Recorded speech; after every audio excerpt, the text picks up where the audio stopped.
The majority of us use cameras to capture the best moments of life, agreeable moments that will be remembered forever. However, there are people who have used this piece of technology to personally remember more horrific moments than others.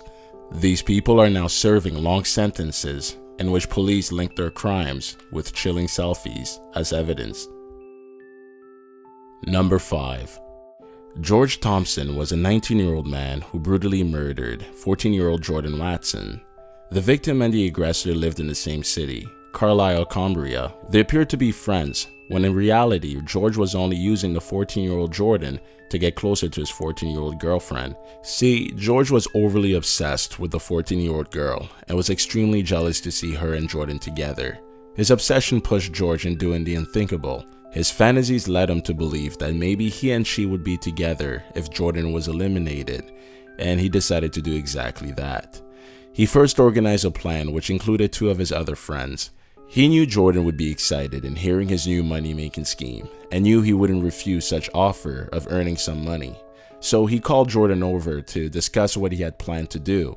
The slightly built 4'11" teenage boy had left his house in good spirits, but never returned. Instead, he found himself dying due to his stabbing injuries committed by George Thompson. He then carried the 14-year-old boy's body all the way to Carlisle Cemetery. The investigator who was in charge of this case found numerous clues which led up to George's arrest. They found a knife that was covered in Jordan's blood underneath his bed.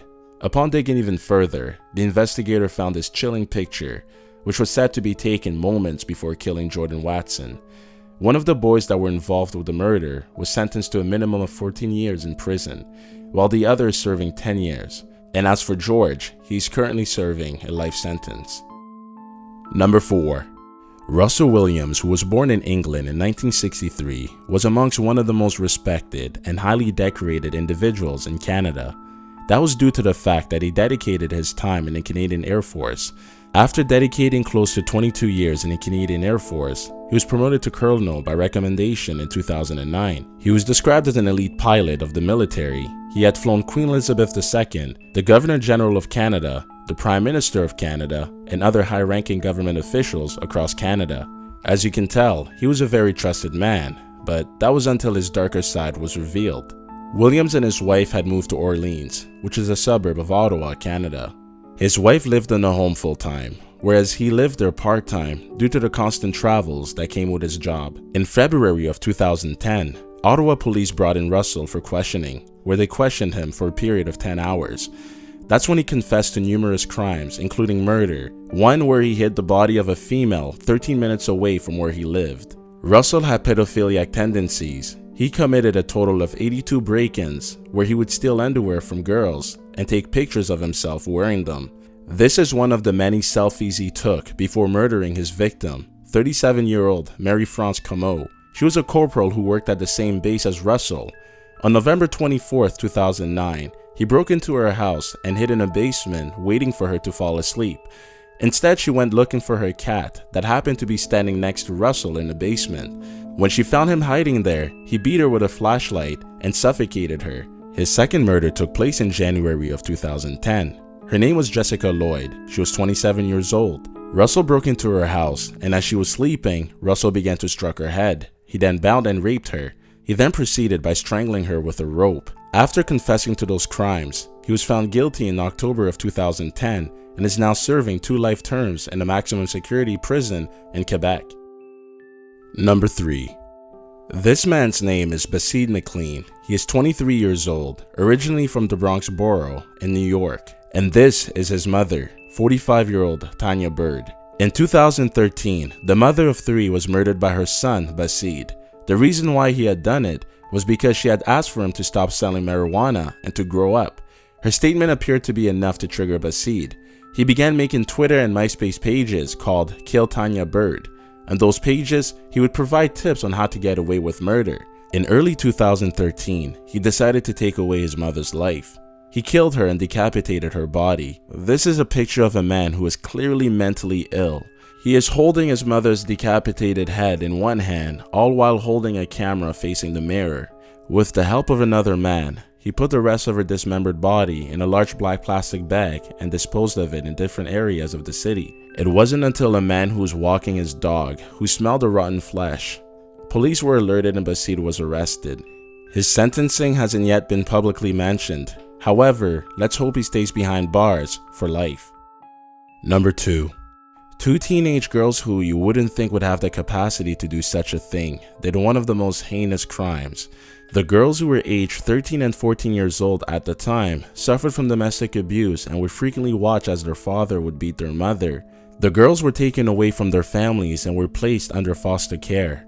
One of the girls was a drug addict by the age of 11 and would get drunk on a regular basis. She had uncontrollable temper, and whenever she would get mad, she would destroy everything in the room. The social worker who worked with her told her to draw something whenever she would feel angry. She took her advice and did exactly that.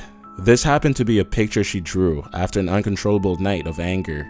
The other girl was the less aggressive one, but she too was prone in losing her temper pretty easily. The two girls, who were friends and bad influence to each other, were known to be partners in crime, literally. In 2014, exactly 17 days before Christmas, the two met up. This was already not a good sign. They met up with another friend of theirs that was much older, 39 years old to be exact. She was physically described as frail and tiny. The two younger girls only became friends with her because she was able to get them beer whenever they wanted. The girls, who were up to no good, entered the home of the older woman, whose name was Miss Wrightson. They grabbed the woman and started beating her unconscious. They went on for 2 hours and took a break. During their break, they headed to a friend's house where they chatted, and then returned to end her life. During their attack, they took another break, but this time it was to take a selfie for their Snapchat. The photo revealed the bloody woman at the back while they were both smiling at the camera. The two decided that their job was finished and left the woman for dead at her home. It was freezing outside and they needed a ride, so they called the police to give them a lift home, in which they did. The police didn't even ask any questions and weren't suspicious about anything. In the meantime, the 39-year-old was left alone, slowly dying from her injuries. Even after being arrested, the two took a selfie in the back of a cop car, remorseless of their crime. One of the investigators in charge of this case said in his 25 years of working, he has never seen anything like this committed by such young people. Number 1. Dennis Rader is an American serial killer who committed approximately 11 murders in the city of Kansas from 1974 to 1991. He is also known as the BTK killer, which stands for bind, torture, and kill. Throughout his murdering spree, he would send several letters to the police and local news network. These letters contained stolen items including driver license of his victims. This became a hobby for Dennis, teasing police while being free in the outside world. For some reason, police can catch up to Dennis despite the number of indirect clues he would provide for them. In 2005, Dennis sent news network Fox TV a 1.4 megabyte Memorex floppy disk. This was the beginning of the end for Dennis, as police were able to find metadata in a deleted Microsoft Word document titled Christ Lutheran Church, and below it showed modified by Dennis. As it turns out, Dennis was the president of the church council. This led to the arrest of Dennis Rader on February 25, 2005. As police searched his home, they found numerous evidence against him, including a pile of pictures where he would dress up into his victim's clothing. This one picture may perhaps be the creepiest and most disturbing selfie, which may leave you with nightmares. It shows him in his parents' basement, tied up against a chair, while he's wearing a mask with a blonde wig. The streets may become even safer as he is serving a 10-life sentence at El Dorado Correctional Facility. If you enjoyed this video, give it a big thumbs up. Don't forget to subscribe to us for more updates, and thank you all so much for the support. Take care.